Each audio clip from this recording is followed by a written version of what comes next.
Hai, gimana kabarnya guys? Semoga semuanya tetap sehat dan dilancarkan rezekinya, amin. Seperti biasa, kita akan kembali mengulas alur film klasik yang punya cerita unik dan menarik untuk ditelisik. Spoiler, film kali ini berjudul Meteora yang dirilis tahun 2012. Diproduseri oleh Spyro Statopoulos, film ini dibintangi oleh aktris cantik asal Rusia, Tamila Koliva, dan aktor ganteng asal Yunani, Theo Alexander. Bagaimana keseruannya? Yuk kita langsung saja masuk ke alur ceritanya. Selamat menyaksikan.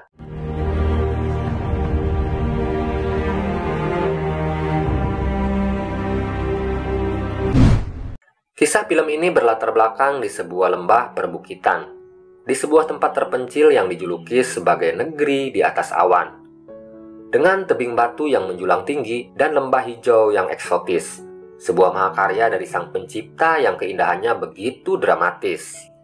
Tempat ini disebut sebagai Lembah Meteora yang terletak di distrik Trikala, Provinsi Thessaly, Yunani. Lembah Meteora sangat terkenal dengan beberapa bangunan biara yang dibangun menggantung di atas langit. Biara ini disebut sebagai Tritunggal Maha Kudus dari Lembah Meteora. Kehidupan spiritual yang jauh dari kehidupan manusia modern dengan segala hal yang hanya memfokuskan pada kehidupan spiritual dan asketisme yang kuat. Ada 6 biara yang dibangun di atas bukit batu Meteora, yang dikhususkan untuk menampung para biarawati dan bruder atau biarawan yang keduanya dipisahkan langsung oleh curamnya lembah jurang di setiap sisi tebing batu setinggi 500 meter di atas permukaan laut. Tujuannya agar kelompok biarawan dan biarawati ini tidak bisa berinteraksi langsung satu sama lain. Setiap biarawan dan biarawati wajib mematuhi aturan ketat dari gereja ortodok Yunani. Cerita pun baru saja dimulai.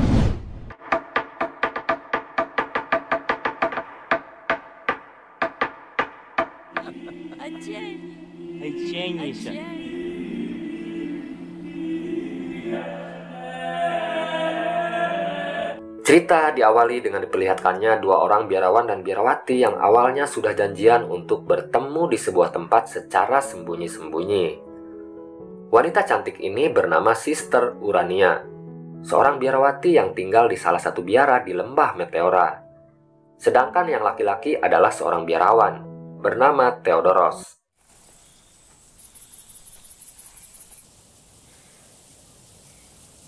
Keduanya terlihat bertukar kalung yang dipakainya sebagai hadiah atau kenang-kenangan. Pertemuan keduanya sangat singkat karena takut diketahui oleh komunitas biara. Setelah memberikan kalungnya, Sister Urania langsung bergegas pergi untuk kembali naik ke atas tebing batu. Untuk memudahkan transportasi, komunitas biara di Lembah Meteora memanfaatkan jaring yang diderek dari atas biara sebagai alat transportasi sederhana untuk menunjang aktivitas para biarawatinya.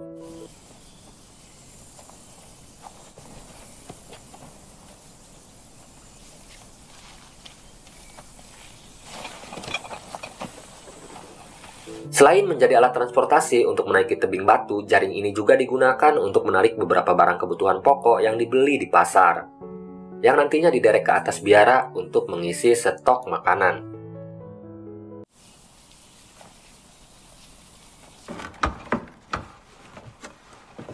Semenjak bertemu dengan Sister Urania, Theodoros mulai bimbang dengan keyakinannya. Dia sering merenung di atas tebing batu. Hatinya selalu bertanya, kenapa Tuhan menciptakan manusia jika setiap harinya harus mendapat ujian yang membuatnya merasa tersiksa?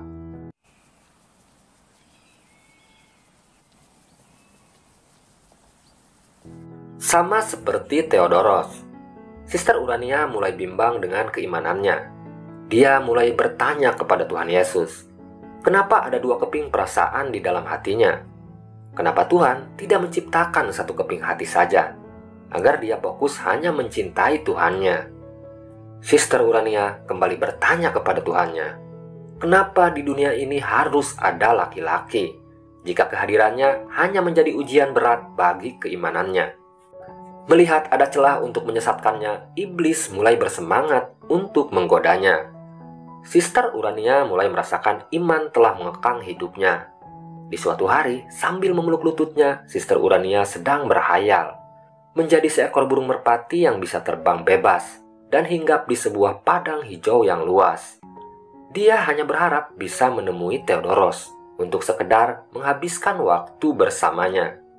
Pertentangan batin terus menyiksanya. Sister Urania berusaha sekuat tenaga untuk melawan pikiran sesat di kepalanya. Seringkali dia akan kembali membakar dan terus membakar telapak tangannya, dengan harapan bisa menebus perbuatan dosa yang ada dalam pikirannya.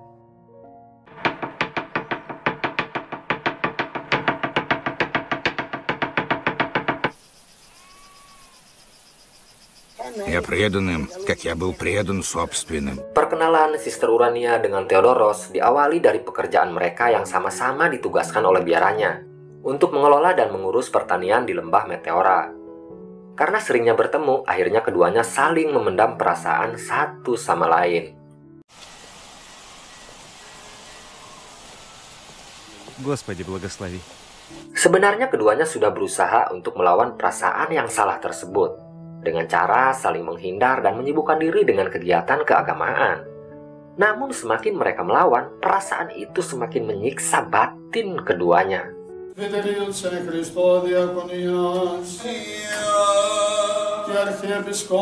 Theodoros terus berusaha untuk menguatkan imannya. Setiap hari dia habiskan untuk memanjatkan doa, meminta pertolongan dari Tuhan agar jiwanya tidak tersesat. Biarpun harus melewati lembah yang gelap, dia ikhlas melaluinya, asalkan bisa melupakan perasaan yang selama ini telah menyiksa batinnya. Namun pada kenyataannya, semua kembali berakhir sia-sia. Theodoros tak bisa melupakan Sister Urania. Dia pun nekat mengambil bingkai potok kaca, kemudian mengambil pantulan cahaya matahari yang dia sorotkan ke arah kamar Sister Urania, yang terpisah jauh dan terhalang dinding batu yang curam. Theodoros menjadikan pantulan cahaya matahari tersebut sebagai sebuah sandi Morse, agar Sister Urania bisa melihat keberadaannya.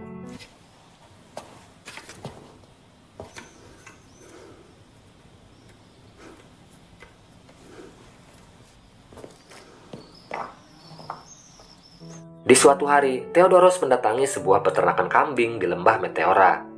Rencananya dia mau membeli seekor kambing dan memasaknya di biara.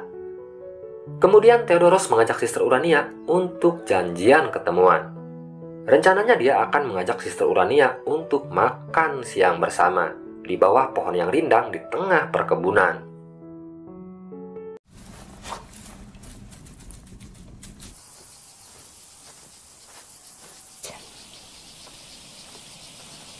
Setelah bertemu, keduanya langsung menggelar tikar kain di atas rerumputan yang terlihat masih perawan. Momen tersebut memperlihatkan kecanggungan di antara keduanya. Hal yang sangat wajar karena dua insan yang sedang dimabuk asmara ini sebelumnya belum pernah melakukannya. Jangankan makan bersama, saat keduanya ketemuan saja paling lama hanya 5 menit. Keduanya masih takut dengan dosa dan hukuman yang akan diterimanya. Namun aturan ketat dan ajaran dogma yang mengekangnya tak bisa menghalangi hasrat di hati keduanya.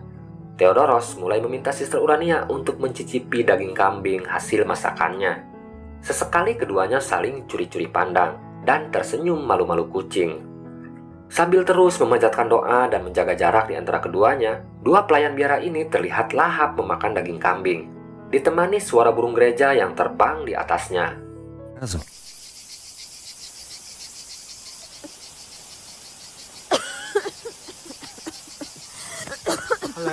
Di tengah menyantap hidangan daging kambing, Sister Urania tiba-tiba kebesekan. Saking terlalu canggungnya harus makan di depan laki-laki yang selama ini dicintainya. Setelah selesai makan, keduanya mulai berbincang. Entah apa yang mereka bicarakan. Admin juga nggak tahu karena nggak ikut makan di situ. Следующий день святой Иаков ушел в пустыню. Namun pertemuan kali ini melewati batas waktu 5 menit yang biasanya mereka lakukan. Disitulah iblis mulai menjebak keduanya untuk mengarah ke obrolan 18 tahun ke atas. Semakin intens obrolannya, semakin berani Theodoros mendekati Sister Urania, dan iblis pun berhasil menghancurkan tembok keimanan Theodoros.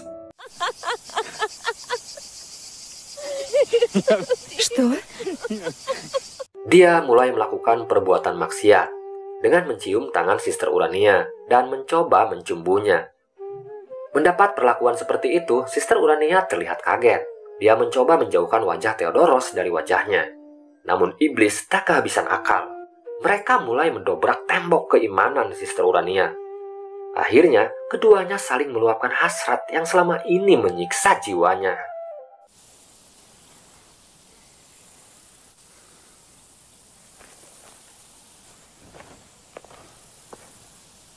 Sejak kejadian itu, Sister Urania terus menghindar dari Theodoros. Keadaan itu membuat Theodoros terlihat menyesali perbuatannya. Bahkan dia tak habis pikir sampai melakukan perbuatan itu kepada Sister Urania.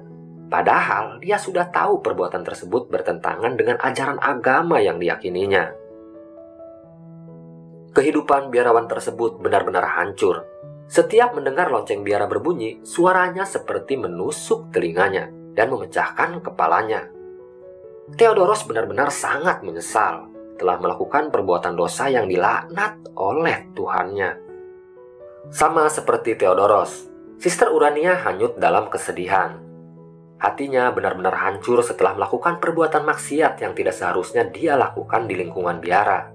Sister Urania mulai merasakan kalau tubuhnya sudah penuh dengan kotoran dosa. Setiap hari dia hanya bisa meratapi dan memohon agar Tuhan bisa memaafkan perbuatannya.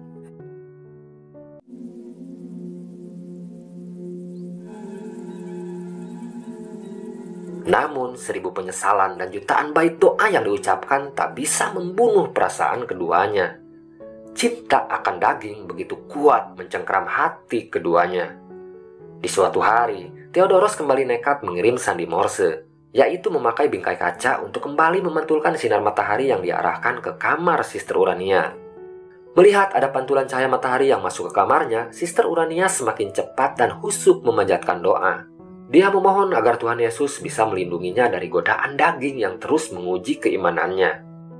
Dia sebenarnya sudah tahu kalau yang mengirim pantulan cahaya matahari tersebut adalah Theodoros, sosok laki-laki yang saat ini menjadi ujian terberat bagi biarawati cantik ini untuk tetap menjaga imannya. Sister Urania berusaha menutup jendela kamarnya, meskipun rasa rindu tak bisa membohongi raut wajahnya.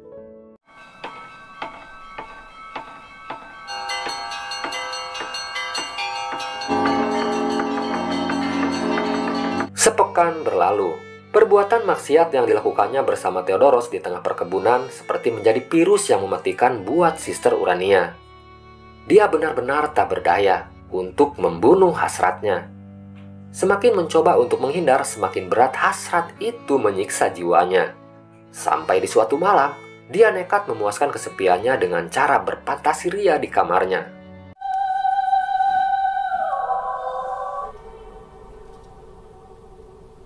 Apa yang dirasakan oleh Sister Urania tak beda jauh dengan apa yang dirasakan oleh Theodoros.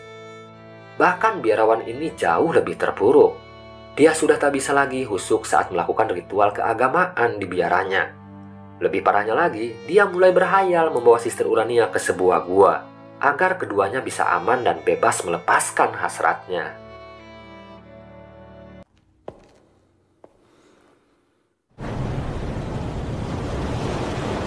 Untuk menepis kesepiannya, Theodoros sering mendatangi petani yang mengelola perkebunan di biaranya.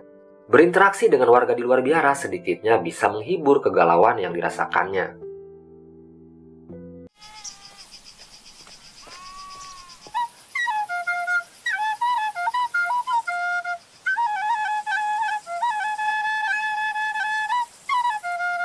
Di suatu hari, Theodoros kembali mencoba mencari perhatian Sister Urania dengan mengirim sandi Morse berupa sorotan cahaya matahari yang dipantulkan lewat kaca dari jendela kamarnya. Kali ini usahanya tak sia-sia, seperti mendapat sinyal jawaban dari planet lain. Theodoros terlihat kaget bercampur senang, karena kali ini Sister Urania membalas sandi Morse-nya.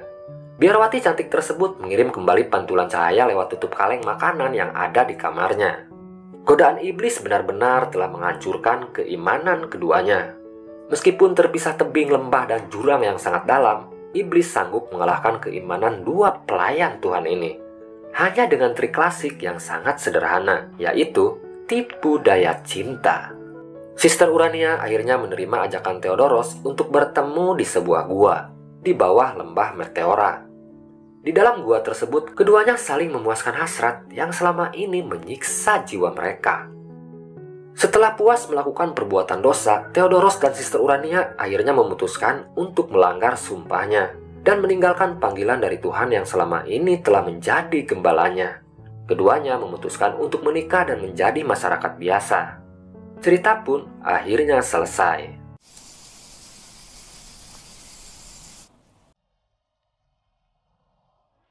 Mengabdikan hidup di jalan Tuhan memang tidak mudah.